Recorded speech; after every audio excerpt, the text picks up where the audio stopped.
Hello everyone. आज हम लोग शुरुआत करते हैं सेट थ्योरी।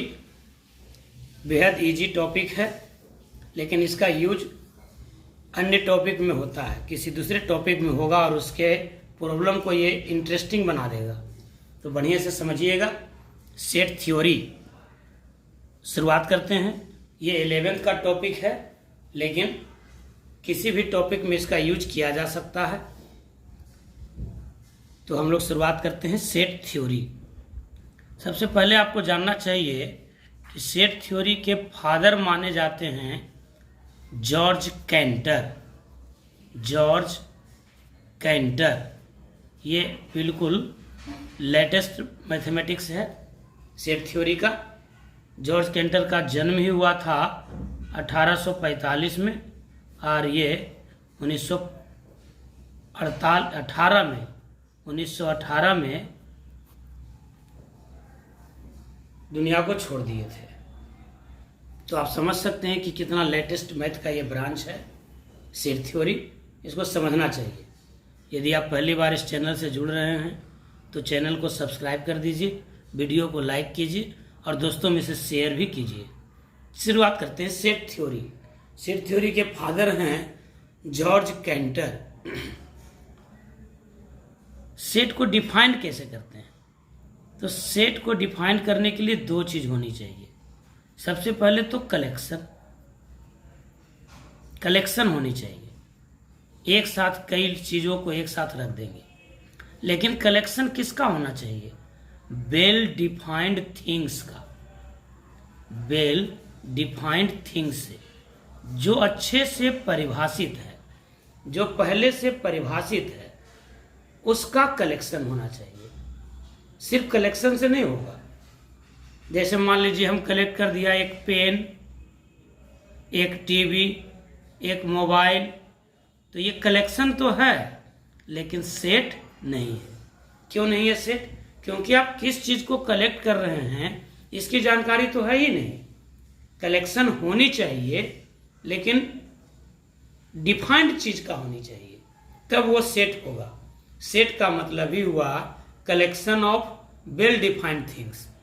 जैसे अगर हम नेचुरल नंबर को कलेक्ट करते हैं तो नेचुरल नंबर को आप जानते हैं कि डिफाइंड है, 1 से शुरुआत होता है और कहाँ तक जाएगा पता नहीं। तो ऐसे चीज़ों का कलेक्शन सेट होगा। कुछ और एग्जाम्पल देखिए। जैसे अगर हम कह दें कि collection of all dangerous animal, सबसे खतरनाक जानवर का कलेक्शन, तो ये डिफाइंड नहीं है। क्यों डिफाइंड नहीं है? क्योंकि डेंजरस विभिन्न लोगों के विचार में विभिन्न जवाब हो सकता है। जैसे मान लीजिए मेरे नज़र में अजगर सांप डेंजरस है, कोबरा डेंजरस है, तो किसी और दूसरे के नज़र में डायनासोर डेंजरस हो सकता है, किसी और के नज़र में बिच्छू डेंजरस हो सकता है। यानी जवाब यूनिक नहीं मिल रहा है। अगर जवाब यूनिक मिले तो आप समझिएगा कि ये वेल डिफाइंड है। तो डेंजरस का जवाब यूनिक नहीं है, इसलिए ये सेट नहीं है। नॉट अ सेट, ये सेट है ही नहीं। अगर हम डेंजरस एनिमल का कलेक्शन लेते हैं तो ये सेट नहीं है। समझ गए होंगे आप कि क्यों सेट नहीं है? क्योंकि ये वेल डिफाइंड है ही नहीं। तो collection of well defined things is a set. आप सुन के लिख सकते हैं, कॉपी में नोट कर सकते हैं। Set is a collection of well defined things. Set is a collection of well defined things. जो अच्छे से डिफाइंड है उन्हीं चीजों का कलेक्शन सेट हो सकता है। जैसे set of natural number, set of even number, set of odd number, collection of books written by K C Sinha. लेकिन अगर हम कह दें कलेक्शन ऑफ बुक्स, नहीं, collection of all good books written by K C Sinha, तो गुड आ जाएगा। तो गुड का कलेक्शन सेट नहीं होगा। क्यों? क्योंकि गुड का कोई डिफिनीशन ही नहीं है। यानी अगर एडजेक्टिव भी आ जाए तो आप समझ लीजिएगा कि ये कलेक्शन नहीं होगा। जैसे set of all tall boys in your class is not an example of set. Why? Because the word tallerity is not defined. Tallerity, tall माने लंबा, कौन कितना लंबा है या किसको आप लंबा कहेंगे, ये डिफाइंड है ही नहीं। जैसे अगर हम कह दें collection of all problems in set theory, तो ये सेट है। लेकिन अगर हम कह दें collection of best problem of set theory, तो this is not an example of set. Why? Because कौन सा प्रॉब्लम गुड होगा ये कौन डिसाइड करेगा। तो आप समझ गए होंगे, सेट का मतलब collection of well defined things, सिर्फ कलेक्शन नहीं होनी चाहिए। जैसे फिजिक्स में आप पढ़ते हैं वर्क बराबर फोर्स इनटू डिस्प्लेसमेंट, सिर्फ फोर्स लगा देने से वर्क नहीं होगा, सिर्फ डिस्प्लेसमेंट हो जाने से ही वर्क नहीं होगा, दोनों होनी चाहिए एक साथ। सिमिलरली सेट को आपको डिफाइन करना है तो दोनों बात एक साथ होनी चाहिए। There should be a collection and the collection of those things which are defined, which are well defined, वैसे चीज का कलेक्शन जो पहले से ऑलरेडी डिफाइंड है। जब डिफाइंड होगा तभी आप उसका कलेक्शन को सेट मानेंगे।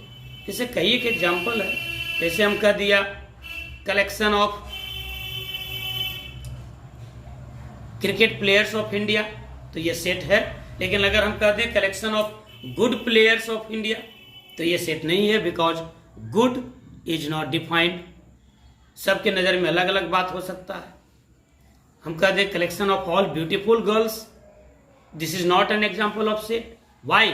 Because the word beauty is not defined, beauty defined ही नहीं है। तो आप समझ गए होंगे कि सेट का मतलब क्या होता है। अगर आप सेट को समझ गए तो सेट के नाम को लिखा जाएगा कैपिटल लेटर से और इनके एलिमेंट को लिखा जाएगा मिडिल ब्रैकेट के अंदर, separated by comma without repetition. ये बात ध्यान देने लायक है। नेम ऑफ सेट जो होगा वो कैपिटल लेटर में होगा। आमतौर पर एलिमेंट्स ऑफ सेट को स्मॉल लेटर में लिखते हैं, डिजिट में लिखते हैं, कुछ भी लिख सकते हैं। तो ये सब कहलाएगा एलिमेंट्स ऑफ सेट। जो सेट का एलिमेंट्स है ये मिडिल ब्रैकेट के अंदर होगा, सेपरेटेड बाय कॉमा होगा, विदाउट रिपीटिशन होगा। तीनों बात को मन से पढ़ेंगे। The elements of set are written inside middle bracket, separated by comma and without repetition.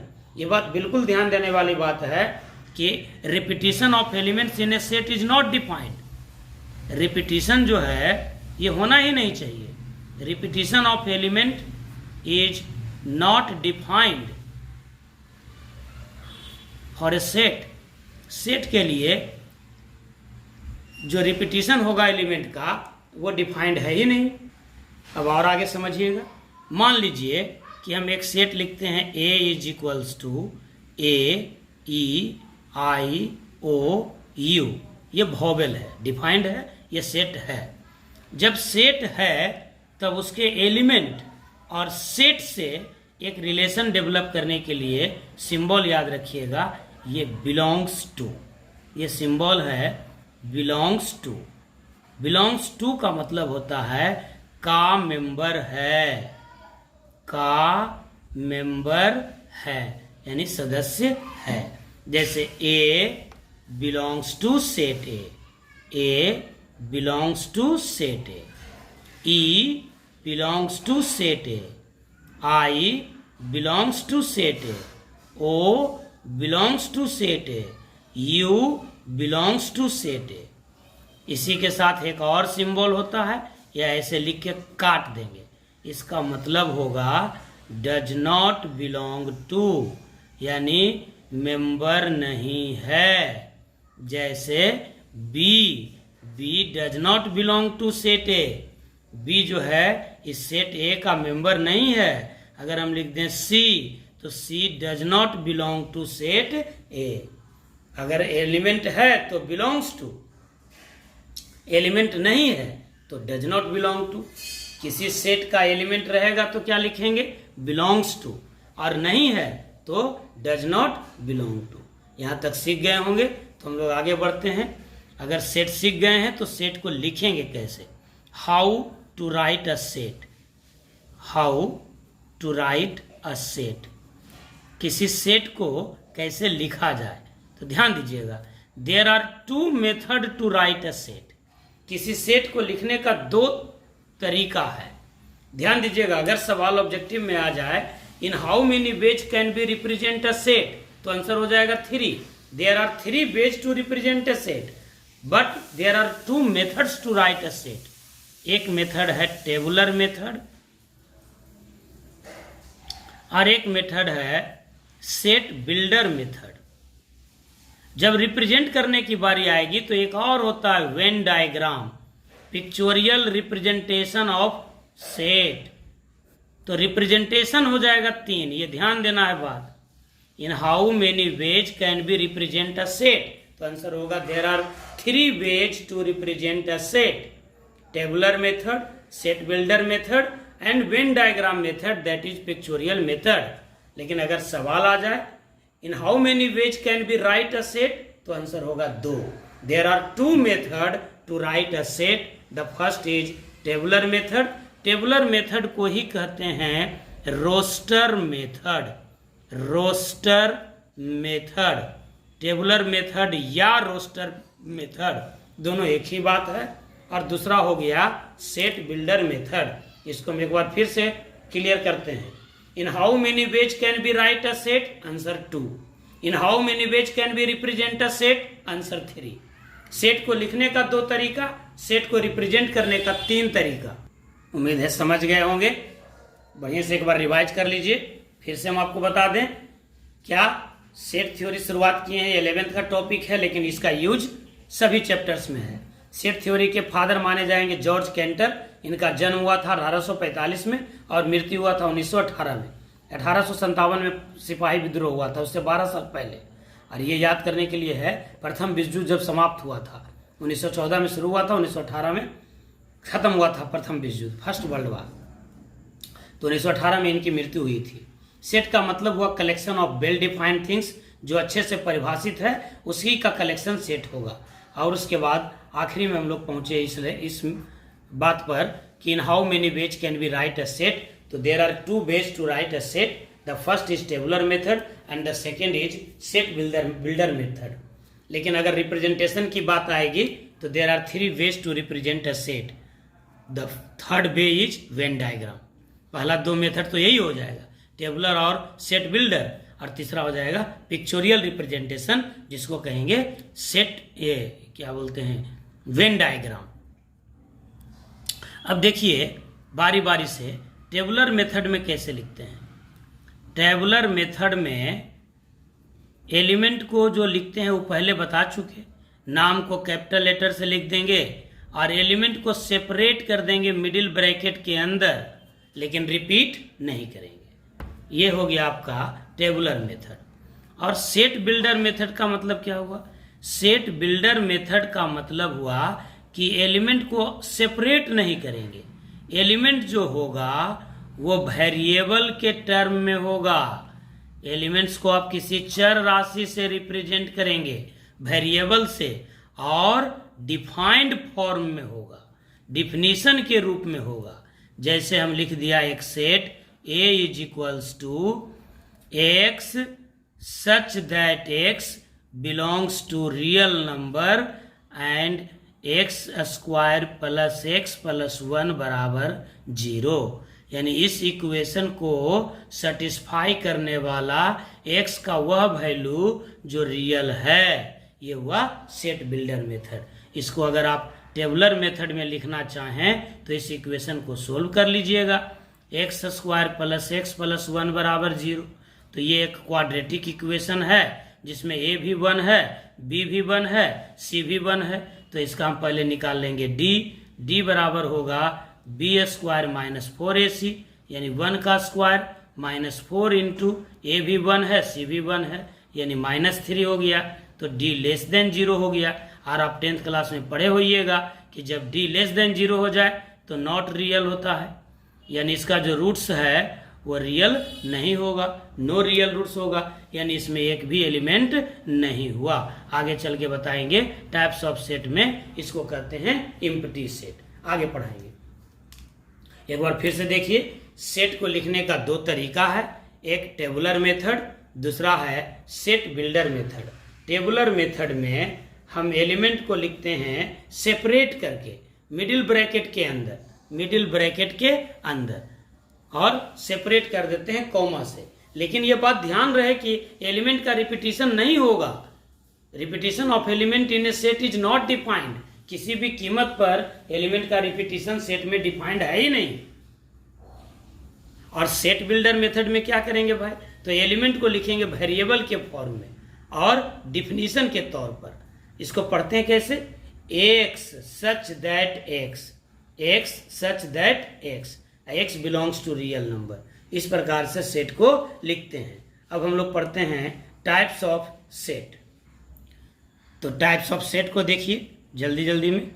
Types of set heading लगा लीजिएगा, टाइप्स ऑफ सेट। वीडियो अच्छा लगता है तो लाइक जरूर कीजिए, चैनल को सब्सक्राइब भी कीजिए और दोस्तों में से शेयर भी कर सकते हैं। तो टाइप्स ऑफ सेट में सबसे पहला सेट है इम्प्टी सेट, या इसी का दूसरा नाम है वॉइड सेट या नल सेट या जीरो सेट, सब इसी का नाम है। फिर से एक बार बोल देते हैं, इम्प्टी सेट या वॉइड सेट या नल सेट या जीरो सेट, ये सब एक ही नाम है। इम्प्टी माने क्या होता है, खाली। इनका सिंबल होता है फाई। इम्प्टी सेट का मतलब हुआ, नाम से ही स्पष्ट है। देखिए वर्ड बहुत कुछ कहा जाता है, वर्ड को ही आप पकड़िएगा तो आपको डिफिनीशन पकड़ा जाएगा। इम्प्टी सेट यानी रिक्त समुच्चय, खाली समुच्चय, यानी वैसा सेट जिसमें एक भी एलिमेंट ना हो। डिफिनीशन के तौर पर क्या लिखेंगे, a set is said to be empty set if it has no element. एक भी एलिमेंट ना रहे, नो एलिमेंट। जैसे अभी हम लोग पढ़े थे, एग्जाम्पल दिए थे, x such that x belongs to real number, x² plus x plus 1 बराबर 0। आप देखे थे कि इस क्वाड्रेटिक इक्वेशन का d निगेटिव आ गया था, और आप जानते हैं कि जब d निगेटिव हो जाए तो उसका कोई रियल रूट नहीं होता है। और यहाँ कह रहा है कि x belongs to real number है, इसका मतलब इसमें एक भी एलिमेंट नहीं हुए, तो ये कहलाएगा इम्प्टी सेट। ये हो जाएगा इम्प्टी सेट, खाली रिक्त समुच्चय। फाई से भी इसको आप लिख सकते हैं। इम्प्टी सेट का मतलब हुआ एक ऐसा सेट जिसमें एक भी एलिमेंट नहीं हो। जैसे चांद पर रहने वाले लोगों का सेट, एक भी आदमी नहीं रहता है वहाँ, बाद में रहेगा अलग बात है, लेकिन अभी तक तो नहीं रह रहा है, तो ये इम्प्टी सेट हुआ। इम्प्टी सेट का मतलब ही हुआ एक ऐसा सेट जिसमें एक भी एलिमेंट ना हो। दूसरा जो सेट है वो है सिंगलटन सेट। सिंगलटन सेट, एकल समुच्चय। ध्यान दीजिएगा बात को, नाम से ही स्पष्ट है। एकल मतलब एक, सिंगल मतलब एक ऐसा सेट जिसमें मात्र एक ही एलिमेंट हो, ओनली वन एलिमेंट हो। आप कॉपी में नोट करने के लिए लैंग्वेज में भी लिख सकते हैं, वीडियो पॉज कर करके। A set is said to be singleton set if it has only one element। कोई भी सेट सिंगलटन सेट होगा यदि उसमें मात्र एक ही एलिमेंट हो। जैसे नेचुरल सैटेलाइट ऑफ अर्थ, पृथ्वी का प्राकृतिक उपग्रह एक ही है, चांद, तो वो हो जाएगा आपको सिंगलटन सेट। जैसे हम लिख सकते हैं a is equals to x such that x belongs to real number and x² minus 4x plus 4 बराबर 0। देखिए, तो ये सेट बिल्डर फॉर्म में लिखा हुआ है, बताए भी थे। सेट बिल्डर फॉर्म में एलिमेंट डिफिनीशन के रूप में रहेगा, वेरिएबल के रूप में रहेगा। यहाँ x वेरिएबल है, तो ये x² माइनस 4x प्लस 4 बराबर 0 को सोल्व करने पर जो आपको मिलेगा वैल्यू, वही एलिमेंट होगा टेबुलर फॉर्म में। तो पहले हम इसको सोल्व कर लेते हैं। तो देखिए a माइनस बी का होल स्क्वायर है, a² minus 2ab plus b²। तो x माइनस 2 का होल स्क्वायर 0, यानी x माइनस 2 0 है, यानी x का वैल्यू 2 है। तो इस सेट में एक ही एलिमेंट है और वो है 2, तो ये सिंगलटन सेट हो गया। सिंगलटन सेट का मतलब ही हुआ एक ऐसा सेट जिसमें मात्र एक ही एलिमेंट हो। अगर किसी सेट में एक ही एलिमेंट है तब उसको हम लोग कहेंगे सिंगलटन सेट। जैसे मान लेते हैं एक सेट हम ले लेते हैं B, set of even prime number. आप जानते हैं कि प्राइम नंबर में सब के सब ऑड हैं एक्सेप्ट 2।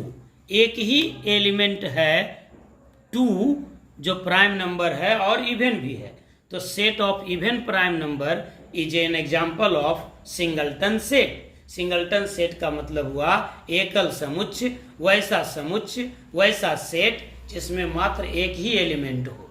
जैसे 2 is the only even prime number. अगर हम इवन प्राइम नंबर का सेट बनाते हैं तो इस सेट में मात्र एक ही एलिमेंट होंगे और वो होंगे 2। तो ये हो गया सिंगलटन सेट।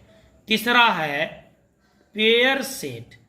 पेयर सेट इसको हिंदी में बोलते हैं युग्म समुच्चय, युग्म जोड़ा। एक ऐसा सेट जिसमें मात्र 2 एलिमेंट्स हो। इसको लैंग्वेज में कैसे लिखेंगे? A set is said to be pair set if it has 2 elements only. मात्र 2 एलिमेंट हो। जैसे अगर हम लिख दें a is equals to x such that x belongs to real number and x square minus 5x plus 6 बराबर 0, तो इसका मतलब हुआ कि एक सेट है a जिसका एलिमेंट जो है वो इस क्वाड्रेटिक इक्वेशन का रूट है। तो इस इक्वेशन को अगर आप सोल्व करेंगे तो क्या मिलेगा? X square minus 5x plus 6 बराबर 0, फैक्टोराइज कर देंगे तो x square minus 3x minus 2x plus 6 बराबर 0। x कॉमन ले लेंगे तो x minus 3 minus 2 into x minus 3 बराबर 0, यानी x minus 3 into x minus 2 बराबर 0, तो x बराबर 2 और 3। यानी ये जो सेट A है, जो सेट बिल्डर फॉर्म में लिखा हुआ था, इसको अगर हम टेबुलर फॉर्म में लिखें तो हो जाएगा A का एलिमेंट 2 और 3। यानी एक ऐसा सेट है जिसमें 2 ही एलिमेंट है, इसलिए इसको कहेंगे पेयर सेट। पेयर सेट का मतलब हुआ एक ऐसा सेट जिसमें मात्र 2 ही एलिमेंट है। तो बहुत सारे एग्जाम्पल्स दिए जा सकते हैं, हम आपको ज़्यादा समय बर्बाद भी नहीं करना चाहते हैं। आप सोचिए, वैसे कोई भी सेट जिसमें 2 एलिमेंट होंगे वो कहलाएंगे पेयर सेट। चौथा नंबर सेट है फाइनाइट सेट, यानी परिमित समुच्चय। परिमित समुच्चय, फाइनाइट का मतलब होता है काउंटेबल। तो एक ऐसा सेट जिसके एलिमेंट की संख्या को हम काउंट कर सकते हैं, यानी जिसमें नंबर ऑफ एलिमेंट्स काउंटेबल हो जाए, गिनती से हम लोग गिन सकते हैं। जैसे a बराबर हम लिख दिया 1 2 3 से लेकर के 100 तक नेचुरल नंबर आप काउंट कर सकते हैं। यानी आप कह सकते हैं कि कोई अगर सेट फाइनाइट है तो उसमें लास्ट टर्म जरूर मौजूद होगा। पहला टर्म तो मौजूद होगा ही, शुरुआते होगा तो मौजूद रहेगा ही, वो तो ऑब्वियस है, और लास्ट टर्म भी मौजूद रहेगा। अगर लास्ट टर्म मौजूद है तो समझ लीजिए कि आप उसके टर्म्स को काउंट कर सकते हैं। और अगर आप किसी सेट के टर्म्स को काउंट कर सकते हैं तो वो सेट कहलाएगा फाइनाइट सेट। पांचवा है इसका उल्टा, इनफाइनाइट सेट। इन लगा देने से शब्द ऑपोजिट हो जाते हैं, तो एक याद हो गया तो दूसरा अपने याद हो जाएगा। ये होता है अपरिमित, अ लगा देने से भी उल्टा हो जाता है। तो इनफाइनाइट सेट का मतलब हुआ एक ऐसा सेट जिसके एलिमेंट को हम काउंट नहीं कर सकते हैं, यानी इसमें अनकाउंटेबल एलिमेंट्स होगा, अनकाउंटेबल एलिमेंट्स होगा। टाइप्स ऑफ सेट में आज इतना ही रहने देते हैं। सेट का ये पहला लेक्चर है, इसलिए ज़्यादा नहीं बताते हुए यहीं पर वीडियो को रोकते हैं। यदि वीडियो अच्छा लगता है तो आप अपने दोस्तों में से शेयर कीजिए, लाइक कीजिए, ज़्यादा से ज़्यादा चैनल ग्रो हो इसमें मदद कीजिए। Thank you for watching.